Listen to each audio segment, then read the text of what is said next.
Today, many people are confused regarding the subject of the Godhead. In this series of studies, we will look at what the Bible and Spirit of Prophecy says regarding this subject. These studies are there to help those who are confused. In the first study, entitled Introduction to the Final Movement, we would lay the foundation before we actually start the topic itself. In the first 5 studies, we will see what the Bible and Spirit of Prophecy says regarding the final movement. Will there be another movement within the Adventist Church after 1844, or outside of the Adventist Church after 1844, when God started His end-time movement? When we look in the world today, there are new doctrines entering the church which are bringing division and leading to the formation of new movements. Among these doctrines are feast-keeping and a different understanding of the Godhead. I have some questions regarding these new movements before we look at the actual accuracy of these doctrines themselves. Will there be another movement after 1844? Will there be a breaking away within SDA churches, churches being split in half, or pastors resigning from their positions, then converting a whole church to his understanding, and then pastoring that church apart from the main body or the conference?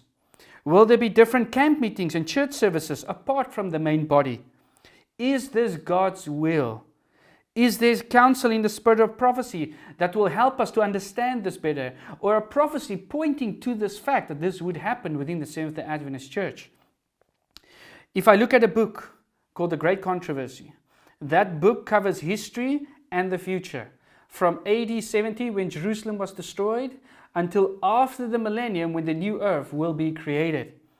In that little book, do we find these doctrines that are entering the church clearly explained and clearly warns us against not believing those doctrines, as in we are warned, as I was warned, to keep the Sabbath, or against the Antichrist in the book, that I'm warned against the belief of 3 persons in the Godhead, or against the belief that I need to keep the feasts?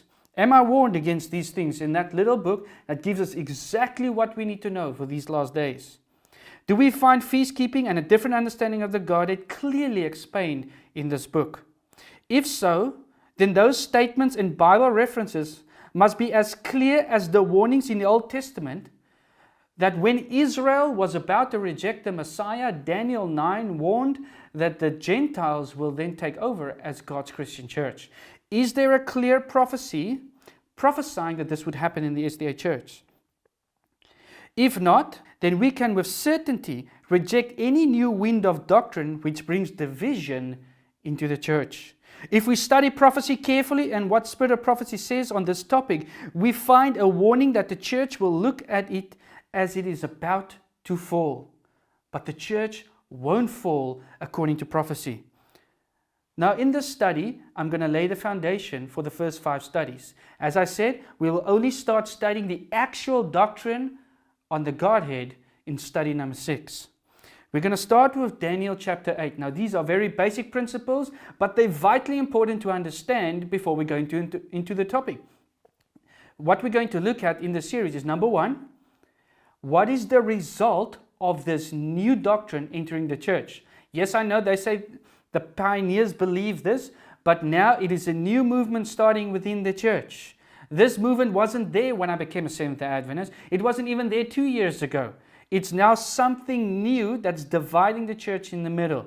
So number 1, we want to look at the result and see if it's biblical. Number 2, we want to look at the role of every person of the Godhead, which I believe there are 3. All 3 persons of the Godhead. What were their roles in all major events in the Bible? And do we find all 3 of them in all the major events? If we do, then we know we're on the right track. Number 3, we want to ask ourselves the question, is Jesus eternal God? Or is he like almost, I want to say, a lesser God? Someone that was brought, a being that was brought forth, did not exist beforehand. If he did not exist beforehand, he can't be fully God. Because God is eternal from everlasting to everlasting. He has no beginning, he has no end. If Jesus had a beginning, he cannot be fully God. And then fourthly, we want to ask the question, is the Holy Spirit a personal being? Or is he only the mind, the life, or the power, or the spirit of Christ and the Father. So let's start our study first off. Daniel chapter 8 verse 14. And he said to me, for 2,300 days, then the sanctuary shall be cleansed. What is this cleansing? Daniel 7 gives us more insight to what this cleansing is.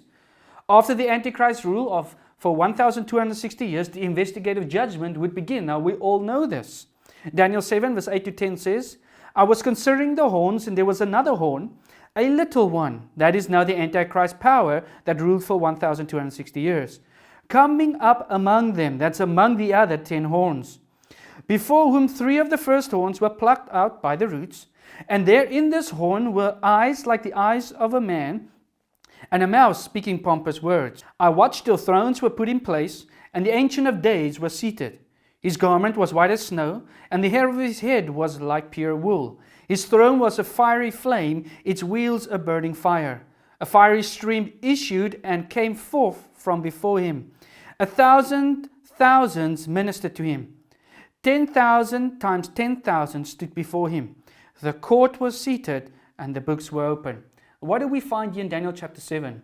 You have the Antichrist power, and immediately afterwards we find the judgment is seated. Daniel 7, 21, 22, we find the same thing. I was watching, and the same horn, that's now the Antichrist power, was making war against the saints and prevailing against them until the Ancient of Days came, and a judgment was made in favor of the saints of the Most High, and the time came for the saints to possess the kingdom. Once again, little horn, then the judgment. One more example of Daniel chapter 7, 25 and 26. He, that's the Antichrist, shall speak pompous words against the Most High, shall persecute the saints of the Most High, and shall intend to change times and law. Then the saints shall be given into his hand for a time, times, and half a time. That's the 1,260 years. But the court shall be seated, and they shall take away his dominion to consume and destroy it forever. Third example of Daniel chapter 7. You have the little horn, the Antichrist power, ruling for 1,260 years, as explained in Daniel chapter 7, verse 25 and 26. He will rule for time, times, and dividing of time. It's a study on its own, but it represents 1,260 days, or 1,260 years in prophetic language. So the papacy would rule for that time period. After that, the judgment would start. In these verses, we find the pattern. Daniel 7:13 says that the Son of Man came to the Ancient of Days, which, if you study Daniel 8 and 9 carefully, began in the year of 1844, when the 2,300-year prophecy came to an end. If you want more Bible studies on it, you can enter our Bible school. Jesus, as our high priest, entered the most holy place in the heavenly sanctuary, just as the high priest entered the most holy place once a year in the earthly sanctuary on the Day of Atonement. So the Day of Atonement, when Jesus, our high priest, entered into the most holy place, happened in 1844. The little horn ruled for 1,260 years. That's Daniel chapter 7, verse 25, which spanned from 538 AD to 1798. Now, once again, most of us know this. If you understand the Bible and you understand what the Spirit of Prophecy teaches, you understand these concepts. If you do not understand, you're not a Seventh-day Adventist, and you ask yourself, how do you guys get to these points? How can you say the papacy ruled for 1,260 years, etc., etc.? Just send me an email, and I can send you Bible studies on this topic. Now, if the Bible is accurate in saying that when the rule of the little horn comes to an end in 1798, then the judgment would begin in 1844. You have the Antichrist power, the little horn, Daniel chapter 7, 3 times explains, and afterwards the judgment would start. If the Antichrist ruled from 538 AD to 1798, we must find the judgment starting after 1844. Which judgment? The investigative judgment, or the cleansing of the sanctuary. Now my question, to end off this first short study, why is this important to understand in the light of the final movement? The book of Revelation will give us the answer in our next study. If you want to subscribe to our YouTube channel, subscribe below.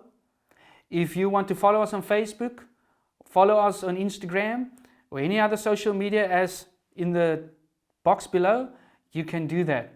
If you want the written out Bible studies in line with these Godhead studies, then you can go to our website, thepreparationministry.com, and you can go to Bible studies, sign up for our free Bible studies, and you can have the material to go through it as I go through these videos.